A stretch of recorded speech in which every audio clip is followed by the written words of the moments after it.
I'm Dr. Yosefa Fogel-Rubel. This is a podcast episode brought to you by Matan Women's Institute for Torah Study.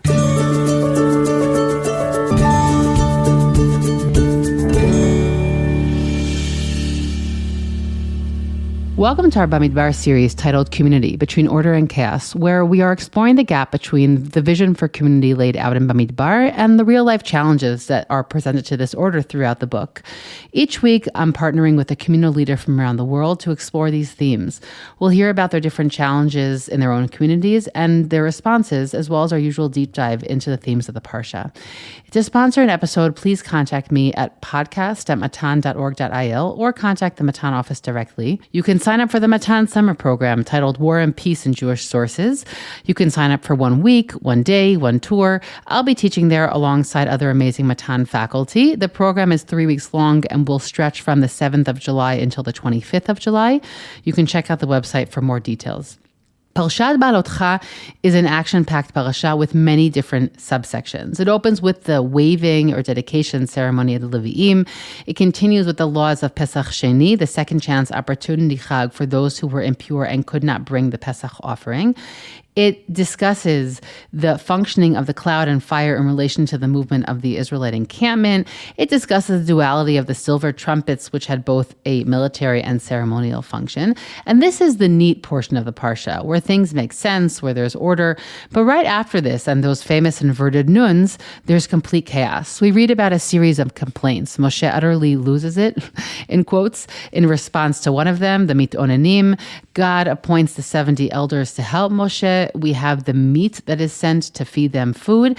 And finally, we have the episode of Moshe's siblings speaking about him, an episode that is somewhat complicated to understand what was the issue, what they were upset about, and what God actually clarifies for them, a little bit, which we'll unpack in today's episode. Moshe seems to be under the impression, as a leader, that he has to be everything for everyone, as he says. Is he supposed to be the parent? But the issue that remains here is that if Moshe is indeed the parent, then the nation remains like children. But Moshe needed these elders in order to broaden the spiritual leadership. I think for 2 reasons. One is that so there could really be this space for the people to grow, and also so that there would be a little bit of distance, I believe, between Moshe and the people themselves. I think it's also in this lack of distance that the Lashon Hara is grown about him in the mouths of his siblings. There sort of needs to be this clear delineation of the way that Moshe has grown as a spiritual personality over others. My guest today is finally Rabbanit Oshra Koren, who I finally got her on the podcast 168 episodes later. Rabbanit Oshra is the founder and head of Matan Hasharon and all of its amazing programs. She is the founder and creator of the International Bat Mitzvah program, which is used in over 100 communities in Israel and around the world. She's the founder of the Gavna troupe for dance, song, and drama for the creative expression of the religious Orthodox woman, and she functions as the Rabbanit of Kehillat Kinor David alongside her husband, Harav Tzvi Koren. Rabbanit Oshra Koren, it is a pleasure and honor to have you on the podcast today. Thank you so much. It's an honor. Thank you, Yosefa. So the Parshat Bha'alotcha starts with Vayedaber Adonai el Moshe lemor, daber el Aaron v'amarta elav Bha'alotcha et hanerot el mul pnei Menorah ya'iru shivat hanerot. So the Parsha starts with the commandment of Hashem to Aaron, or Moshe speaks to Aaron and says to him, Aaron, when you light the lamps, it's interesting because it's a translation. Every translation is a commentary. So in one translation I saw it said, when you light the lamps.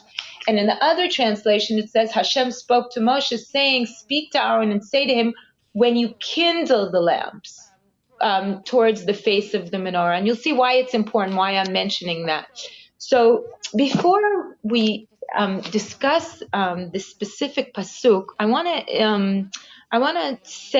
to introduce, and I want to say that our whole attitude or approach when we learn Torah should be that the Torah and the mitzvot are eternal, which means that every mitzvah that's written wasn't written just for the time of Moshe and Aaron, of course, but it really relates to all times and all people. And therefore, I feel that today when we don't have a Mishkan, and we don't have Beit HaMikdash, and we don't have Kohanim that we know, and we don't have a Menorah. So I would like to discuss how this mitzvah is eternal and how it relates to every woman and man and in every generation. And I think we have to discuss that when we discuss the Mishkan, the Mikdash, and when we discuss the Menorah. And I'd like to look at some inner understanding of what this tzivui means in Bha'alotcha, what it means kindling the candles.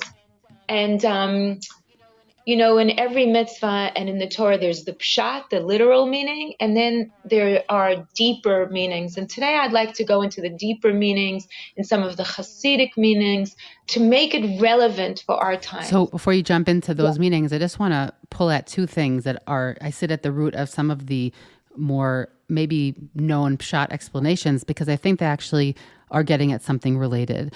The Ramban famously connects this mitzvah to the Chashmonaim. And he's in this question of, where do we have a remez to Chanukah in the Torah? Which, of course, the pshat answer would be nowhere because it didn't happen yet. But the Ramban says, well, here we have, this is really a broader remez. This mitzvah of lighting the menorah is a broader hint, or sort of like almost like a foreshadowing to what will happen generations later. And I just want to reflect on the motion of trying to find the root of the Chashmonaim in the Torah. I think is at the exact root of what you're saying, meaning we want to read the mitzvot and we also want to see how they relate to our lives. And I'm sure that in the generations after Chanukah, when they're really working very hard to try and establish this chag, a rabbinic chag, which was a new muscle. We didn't try and practice it again up until the new chagim of Eretz Yisrael. And you say, well, that's the reflex of Yahadut, is to find roots in the initial kernel of the Torah. And so I just was thinking about that in relation to what you're saying. I was, okay, so let's see how this relates to our life, and let's talk about Or. But even the Ramban, of course, who I'm sure very much thought a lot about the concepts of light, being the Kabbalist that he was, but even just that motion of saying, oh, this is what we can hold on to for the root of the Chashmonaim, I think is like a similar kind of way of looking at the Torah. Right, similar and different, because that's talking about the historical meaning. It is connecting to a certain time, and which is beautiful, and that's a beautiful idea. But what I would like to discuss is the deeper meaning of what the menorah means, what light means. And we all know that light symbolizes spirituality, and man is the candle, right? Every man is a candle. And the neshama, it says, Ner Hashem nishmat Adam. It says in Mishlei, it says that the candle of God is the soul of a man. And if we look at that in that way, the menorah as being the candle of God, as being spirituality, as being the soul. So if we look at that, it says that Aaron has to light the candle, which I think deeply, beautifully means that in order for the candle to have that flame, a man has to light that candle, has to have that will and that spirit and work on lighting that candle. So first of all, having the will, having prayer, having mitzvot. And so I think that's one thing. The lighting is very important. A person has to make an effort to light. The candle is there, and the spirit of man is there. The question is if we light it, if we have that fervor, and willingness to connect to God. But if we look in the language, it's very interesting. It says, and I'm going to go to the Hebrew, Daber el Aaron v'amarta elav ba'alotcha et hanerot, and ba'alotcha et menorah, and ba'alotcha et hanerot, right? And it's very interesting because also in Shmot, it says about Ner HaTamid, it also says, Ba'alotcha, also it says in Ner HaTamid that, I don't want to give the exact quote, it also says to Aaron, La'alot Ner Tamid. Both places it says La'alot. It doesn't say in Hebrew, Lahadlik, to light, but it says La'alot. So in one translation, it says to kindle the lamps. And I don't know exactly if that captures the meaning, but in Hebrew we know the root of la'alot is to go upwards, la'alot et hanerot. And so I think that what it says to us beautifully is that one has to strive to go higher, to raise himself towards God, to raise himself spiritually, to raise his midot, and that is la'alot et hanerot. Now Rashi says, what does it mean la'alot et hanerot? Rashi says, katuv be'adlaka ad shete'eh ashalhevet ola me'elea. And Rashi says it also in Shemot and also in Bamidbar. And the translation is, for one must kindle until the flame rises by itself. Ad shete'eh shalhevet ola me'elea. So if I think of the avodah, the worship of man, we have to light ourselves. But the question is, if then, after we light that first initiative and wanting to be closer to God and going through the work and trying to make it happen and better ourselves, if we really do it out of love and if we really internalize it, then the shalevet olam me'elea, then the soul connects to God automatically or in the most natural, intrinsic way. So I think that's one way of understanding Rashi on the pasuk shalhevet, on the pasuk Bha'alotcha et hanerot, milshon aliyah shalhevet olam me'elea. Now another perush to Rashi's commentary on Bha'alotcha et hanerot, a lot is used by mechanchim, teachers, or it's really a limud for parents and teachers, where it's saying maybe to an educator or to a parent, you have to connect your child to Hashem. You have to kindle their spirit. You have to light that spark. You have to do that. You can't just expect you to teach them or you to educate them. But the question is, if you're lighting their soul, if you're connecting them to God, if you're turning on that fire. But after you turn on that fire, as Rashi says, shalhevet ola me'alea, that after you do that, you wish that the child finds that after his flame rises, shalhevet ola me'alea, that the child himself does it out of his own initiative and his own will, and is not just imitating what the parents tell them and not just mirroring the ways of the parents, but the child finds his own or her own passion in themselves, their own direction. And that I feel like is like really the point of being a leader, of being a parent, of being a teacher, enabling and empowering our child to be connected and find their own way. We must light the spark. But then the question is what they're going to do with it, and that they will continue out of their own will. And we want to really empower them. Or in Hebrew, you say, latzmiach kochot. I don't know, Yosefa, how you would say that in English, latzmiach kochot, I don't know, but let them, help them grow, facilitate their growth, but let them find each one of them their own path. And that is shalhevet olam me'alea.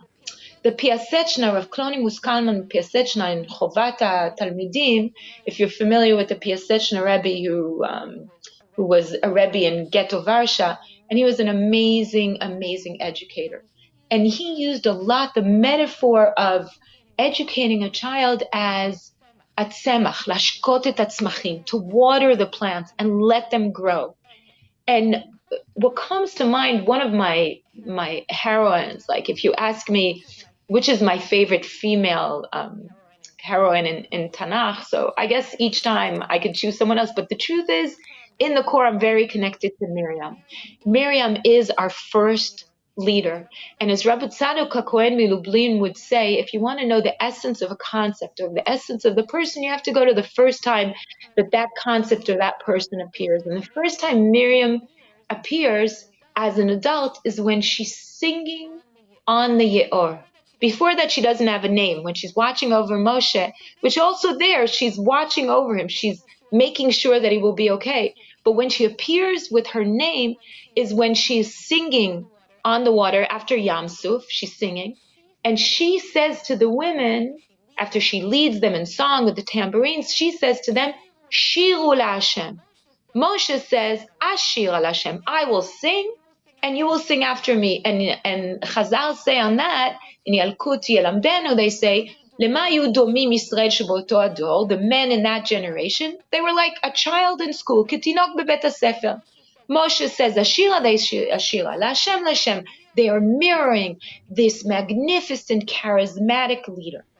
But Miriam refuses to tell them what to sing. She points to them and she says, Shiru Lashem, you will sing. I refuse to tell you what to sing. I want each one of you to find that special song, that special light, that special force inside you.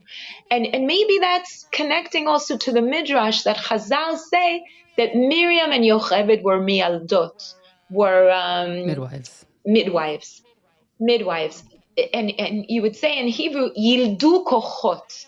I don't know, again, if in English you could say that, but they would assist the birth of the different forces in Am Yisrael. I think it's also connected to the force of water and the well, finding the water from beneath. I think it's so beautiful that you brought in Miriam here, which was an unexpected twist, because in the continuation of the Parsha, we have this whole episode where Moshe says, "What, did I birth these people?"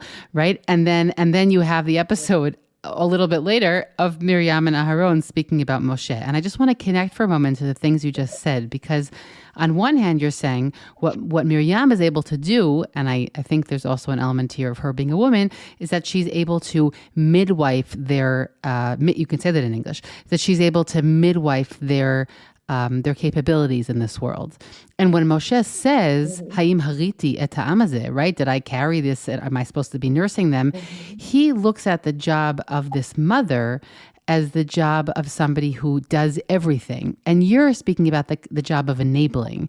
And so it's interesting because that motion between being an enabler and doing things for everybody in the way that the Midrash presents how everybody followed Moshe is really at the root of what happens later on in the parasha. And I think that just one thing that comes up also in that very enigmatic episode, but when Aharon and Miriam speak about Moshe, is this point about how they view each other, who's sort of a greater status? Do they really get that Moshe has sort of switched levels among them, even though he started off younger and behind them? So I just think that you're bringing them from the angle of the Midrash and from Yam Suf, but they actually sort of recycle themselves a little bit later on in the Parsha. Definitely. And I think that Chazal is very interesting, and I think that's the function of classical Midrash, is to fill in personalities, that fill in the gaps, fill in personalities that are there just in framework. Because Miriam, if you think of it, she's not mentioned that many times in the Torah. But we feel like we know her a lot, because Chazal tell us a lot of stories of Miriam, but they're all based on Omek Pshat. And there's one line there, that line of Miriam being the mialedet, the midwife, the enabler. She doesn't have to be, it's interesting, on center stage. She is behind the Knei Suf, watching over her brother, making sure that everything's okay, and telling the women, you will sing, you will find that koch. And even in our Parsha, when Miriam talks Lashon Hara about Moshe, which is also, it's very difficult. We love Miriam, and Miriam's great, and she's so kind, and she's compassionate. What happened? What's that downfall about her talking about Moshe? So there we see that it's the same Miriam who cares about the family life and cares about the continuation of the people and cares about the children. And it's interesting because, it's what it says is that the same koach that brings her to do good and assist and save the Savior and prophesies that the Savior of Israel will be born, that same trait brings her to talk Lashon Hara. And what it says to us, it's all about channeling. That it's not that it's one midah, one trait is good or bad. It's a matter of how how we channel it. And I think that's very interesting and very deep understanding of who Miriam is. Is it possible if we could jump back for a moment to the point you made about being somebody who, like Aaron Kohen, right? The job of the Kohen has been detailed in so many elements, and in certainly in Vayikra theory, and here in Bamidbar also in practice. I mean, he's the physician, he's the he's checking the community boundaries. You know, he's all over the place, the Kohen. But I'm just interested if we can go back for a moment to this idea of being somebody who's able to light the fire, whether it's, you know, for your students or for your children. I guess I'm kind of curious how you envision that, meaning beyond the theoretical idea of what that means. How does that happen? Right. Great question. So you know what? If I can, I would like to go back to Miriam, but answer your question from Great. Miriam, okay? Because Miriam is my role model, because I really believe that to be a leader, I mean, that's the kind of leadership I identify with, and be a teacher and be a parent is not by asking your child to mirror you, but it's about assisting them to find the strengths inside them. And it's very hard to let go.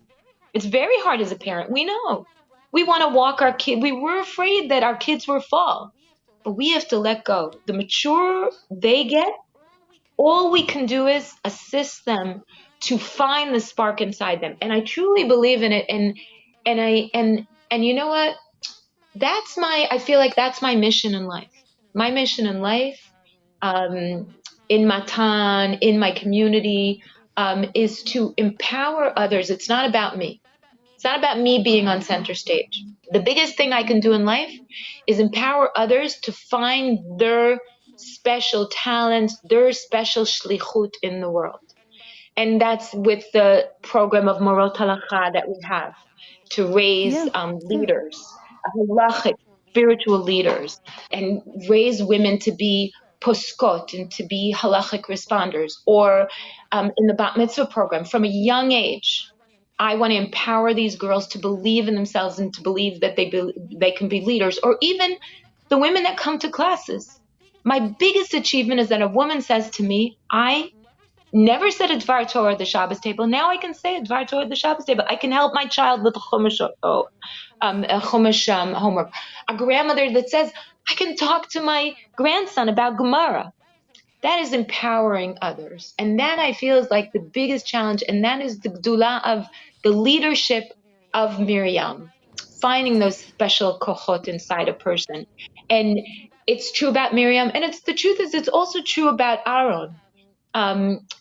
In order to enable others to find that kochot, you have to have anava. You have to have humility. You have to enable others to shine as well. Not to think that someone has to mirror me and I have all the right answers. But the biggest thing that we can do is letzamtzem atzmeinu a little bit. How do you say letzamtzem? To minimize ourselves. You know, I just am thinking about this because I remember that when I was younger and this kind of education was not in fashion, meaning it was very much, you know, the teacher, the Rav is there in the middle and they're teaching you, you know, what's supposed to be, what you're supposed to do. There was not at all this, I would say, somewhat more democratic, right? Somewhat of more like the guiding hand, but letting the student or child feel that they are making their own decisions, because they are. This just wasn't the kind of education that was given then. And it's interesting because I remember for a long time, I kind of debated, like, I don't really think I want to be a teacher. I don't like the whole center stage thing. I don't really I like the whole, like the confidence that I felt like you needed to do it didn't really speak to me. And then I discovered that like time has changed and no one really wants to hear from a dominant central figure. And then I said, okay, like this could work, you know, meaning I really didn't like the whole kind of like lecturing kind of system. And certainly in the Israeli system, in the worlds that I meet and that I teach in, it's not like that at all. And like, it's a lot more of, I would even say, discussion facilitating, and like there's much more of that, and the art became how to help people think, experience, how to help people be honest with themselves about the direction that they're going in. And I have no idea how these things look in other parts of the world. I'm only in the experience that I'm in currently. But I agree that if you can, it's a very hard thing to do. But I think it also forces us to be very honest, because when there's sort of this like, I'm going to teach, you're going to hear, we often really don't know what people are actually experiencing from that, because we kind of blur them out for the sake of hearing our own selves as the shofar. But in this kind of system, you have to listen, meaning you're there to listen, you're there to help guide them, but ultimately you're guiding them to help them figure out what they actually want, because you definitely don't want them to doing what you want. Meaning if someone's looking for advice, great, but usually people just want help trying to figure out what they're actually experiencing. Right. That's true. Very, very true. Having said that, I feel it's like a likud. It's a dance. Yes. It's between, you do want to direct, and I think sometimes we leave the kids on their own too much, and we do need to light that spark, and we have to be there for them. We have to help them find that spark, find that dveikut. But the biggest thing is that each one of them finds their own connection and their own way. And we have a lot to learn from our children as well, I must say.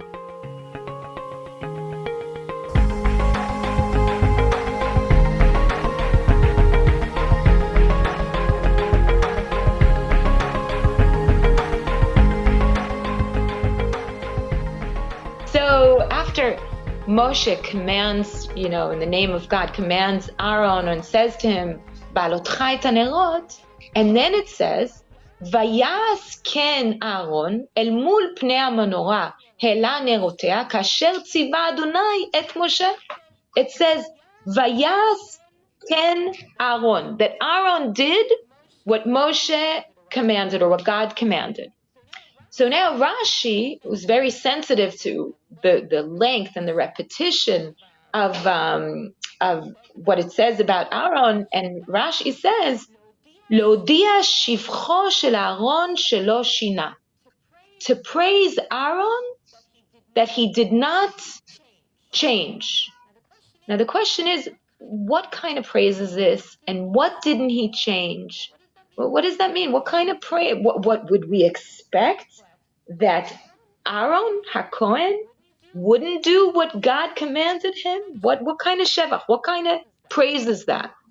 So I think one way of looking at it is in the context of what happened to his sons. Think of it. Aaron is commanded to light the Menorah in the Beit HaMikdash for the first time. Can you imagine? Aaron has that privilege to light up Bet Hashem. And Merov, from excitement and ecstasy, maybe because of that hitlavut, he might change a little. He might change a little bit what God told him to do. And why would we think that? Because we had about his sons, Nadav and Avihu, Shikrivu Esh Zara, that brought in the foreign light that God did not command them. So sometimes out of excitement, we're in a generation that wants chibur, that wants connection, and sometimes that could also be avodah zarah. That could be esh zara asher lo tziva Hashem, and it's a very fine line. We know that in our generation, very fine line between wanting to be connecting, and the question is, are we committed? Are we doing what we want to do? Are we oved ourselves? Or are we following God's commandment and we're oved Hashem? And I think, Yosefa, that definitely is connected to what happened before. And that same fine line, we find that in that same hitlavut and ecstasy could be avodat Hashem and can be avodah zarah, that same fire that we have. So that's one way of looking at it. But I would say that one of my favorite Hasidic commentaries on what Rashi says is what the Sfat Emet says. And I'll quote a little bit and then I'll try to translate it. So the Sfat Emet, the Rabbi Migur says, יש לפרש כי עשה מעשה המצווה כל ימי חייו כי דרך כל אדם שבהתחלה מתעורר לטוב. אחר כך נשכח ממנו. וצריך ברצון אחד לחפש התעוררות באופן אחר תמיד. לזאת נאמר על אהרון שלא שינה. החידוש הגדול נעוץ ברעננות של אהרון הכהן הגדול במעשה הטבת הנרות, גם לאחר שנים רבות, באותה התלהבות והתרגשות כמו בפעם הראשונה. What says the Sfat Emet, the first time someone does something, lighting the candles, wow, he's excited, there's התלהבות, there's dveikut. But every day, doing the same thing, lighting the same candles, you do it, you do the motions. The question is, are you still connected? Do you still have the meaning? Do you still have the excitement? Do you still have the התלהבות? Says Rashi, להגיד שבחו של אהרון שלא שינה. לא שינה מההתלהבות שלו. That he had the same excitement every day. And I think that is the challenge. The challenge is, and if we take both directions that we spoke about, both Hasidic directions that we spoke about, להגיד שבחו של אהרון שלא שינה, is the thing of commitment. And the other direction of Sfat Emet is having hitragshut, excitement in the commitment. And I think that is again the rikud, the dance between how do I find within the framework, within the mechuyavut, within the obligation, within the commitment, how do I find that excitement every day with the light, with nera tamid, that's there every day. How do we find that excitement? And I think that's a challenge. It's a challenge in our generation. It's a challenge in every generation. It's a challenge in our commitment, is that we're not just looking for just connecting for the chibur. We're looking for having that frame, and I very much believe in that, believing in the commitment to halacha, but in finding that hitchadshut, that endless hitchadshut that I think that we need in Avodat Hashem. And we have to choose it every day in every challenge. And if I might say, is that it also connects to Miriam. So 2 thoughts in response to that. The first is that I'll actually start with the end point, which is I think that similar to how people function today in a marriage, there's much higher expectations than there used to be. And so even the expectation that I'll be excited every day, meaning if I felt that I really had to be excited every day to daven shacharit, then I would be very disappointed very often. But I actually mostly feel like, you know what, it's okay. Today was a day that we checked it off, and I'm okay with that. But the other piece I wanted to add is that the other commentary that sort of features most prominently on the psukim themselves, the Ramban brings it, and then many others bring the same idea, is that why does it say vayasken? As you said, it seems totally unnecessary. It's because Aharon himself did it for the rest of his life. The mitzvah in Sefer Shmot, when it says this mitzvah is given to Aaronu Banav, but the reading of the pasuk is that Aaron decides to do it himself forever, and that is the sign of dedication, that he is the one who's constantly doing it, and he doesn't let it pass off to his children. Now, you might say maybe he's scared what they're going to do with it because of what happened last time, but we would assume that they have plenty of responsibilities, so he knows that he could trust the ones that are still working with him. But I think that it actually suggests something like a little bit different, because it's suggesting not that every day he's excited, like the Sfat Emet is saying, but that he chooses to do it every day, meaning the act of showing up and doing it correctly every day is in and of itself a sign of the person's, of Aaron himself, of his dedication to this mitzvah. So I think that, of course, we need both, right? Because very often we see people who are really devoted to the emotion, and they often are people who have a much harder time with just doing something every day because that's not their personality type. And then you have people who are really good at showing up, but they're not necessarily good at the people that are great at experiencing things in a highly emotional way. So they're sort of, in theory, we would like them to come together at least some of the time. But for some people, they kind of split up in terms of their personalities. Right, totally. Like kind of like a chassid and a litvak. So it's not stam that the Sfat Emet is saying it.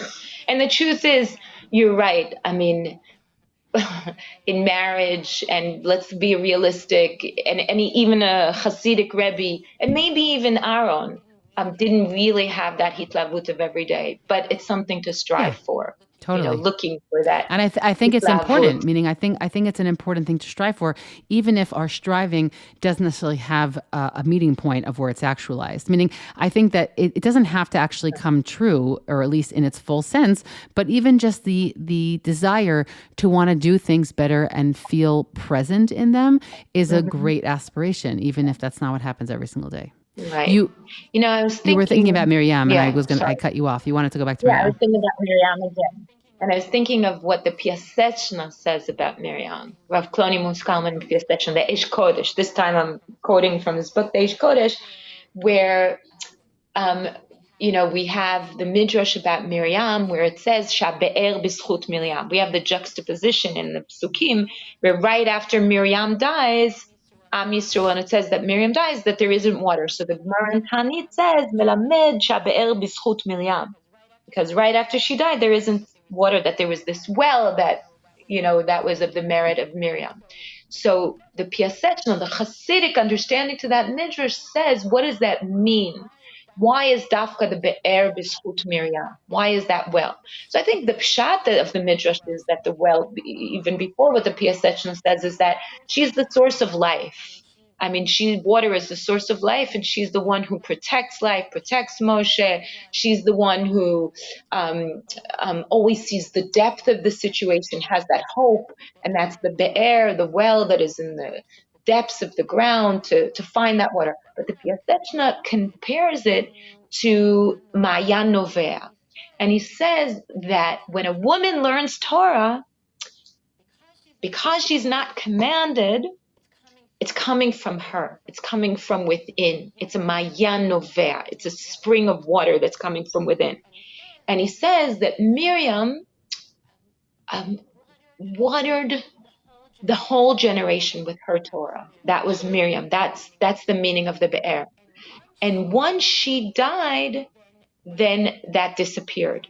And I think of the chidush, and it's still a chidush, of women learning Torah, women entering more and more the different realms of the Beit Midrash and the different realms of Torah.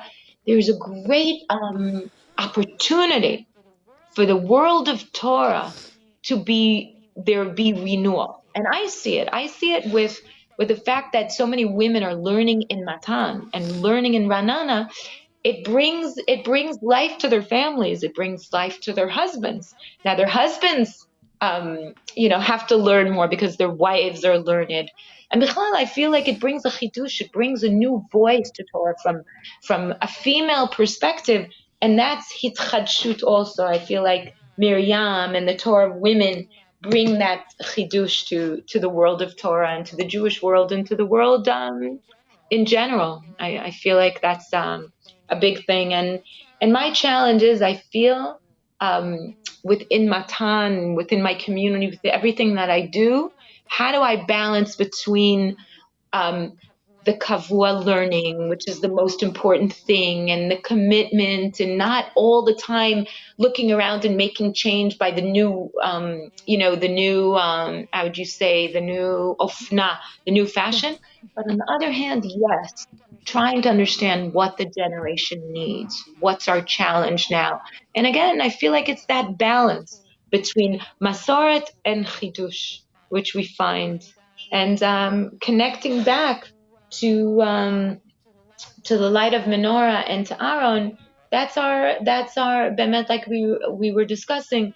That's our challenge, and that's the beauty of him lighting the candle every day. And as you said, he takes it upon himself.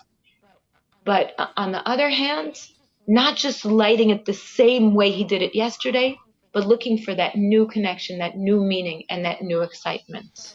So I bless us that we will continue. We will continue to find that chidush, move forward, find that light inside of us, and inspire our children, our family, and the generation to connect more and more and find that special light, God, inside us, Be'ezrat Hashem. Amen. Rabbanit Oshra, it's a real pleasure that you're here with us today. And then we got to hear a little bit about how you see your role and how you see your role within the Matan community. I'm assuming that a lot of that also carries over into the community that you head as well. And I really think that's moving. I think that anybody who's in like leadership roles and anybody who's just, we're all functioning in all different ways, whether it's leadership within our own homes or leadership within a broader level. But thank you so much for sharing those thoughts with us today. Thank you. Take care.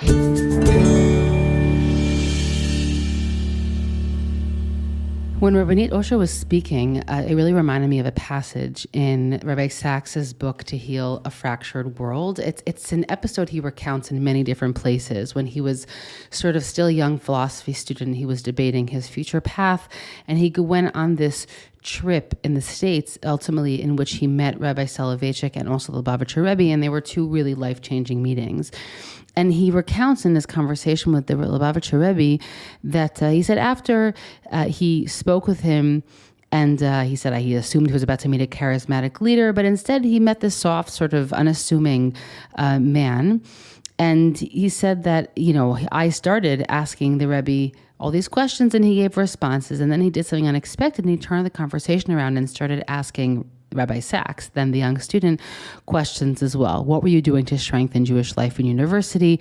Were you befriending other students and drawing them close? And he says that he was taken by surprise. He said, Rabbi Sacks speaks about himself, but he's speaking in the third person because he hasn't yet revealed the stories about him. He was not a leader. He had never seen himself as one or wanted to be one. He had come to the Rebbe to ask philosophical questions, not to be recruited to a religious task. Yet the Rebbe was insistent. He was inviting the British student to get involved, to take the initiative, accept responsibility. And as he himself put it later, I had been told that the Rebbe was a man with thousands of followers. But after I met him, I understood that the opposite was the case. A good leader creates followers. A great leader creates other leaders. More than the Rebbe was a leader, he created leadership in others. And Rabbi Sacks really speaks about this being a really formative meeting in his early life. And he also speaks about the fact that as a religious leader, what you really need is to be able to listen. He says it's not by accident that the phrase Shema Yisrael, right, that we have to listen, we have to hear, is really the moral imperative of our life. That's a lot, and I could definitely speak as someone in the world in Chinuch, a lot of what I do, I would even say the parts I enjoy most, are really just listening to other people speak, trying to help them gain clarity about the things they're going through in their own life. And that's such a beautiful point that I think came through when Rabbanit Oshra was speaking about, and that comes through here as well. And Rabbi Sacks continues and writes in that same chapter, all it takes is for us to meet someone who believes in us more than we believe in ourselves. Such people change lives. That is what the Lubavitcher Rebbe did for me. And lastly, he says, the best teachers are not necessarily those with a gift for instruction. They are people who value their students, identify their potential, and get them to believe in themselves. So I really think about that very often in my act, I would say, as being an educator when I'm involved in my daily life, when I'm not recording podcasts, is that, meaning if I'm not going to believe in them or if I'm not going to have sort of a high expectation and let them know that they can achieve that, then who will? And so I just wanted to add that sort of as an addition, an epilogue to what Rabbanit Oshra was speaking about in the beginning when it comes to the shelhevet, the flame that can stand on its own. It can't just stand on its own. It obviously needs to not just be lit, but also to be kindled by someone who believes in others. And it's a holy act. It really, really is. Shabbat Shalom. Thanks for listening to this week's episode from Matan Women's Institute for Torah Study. If you would like to sponsor an episode, please contact the Matan office or email me at podcast@matan.org.il. Please do us and all women's Torah learning a favor and share this episode with all of your friends and family.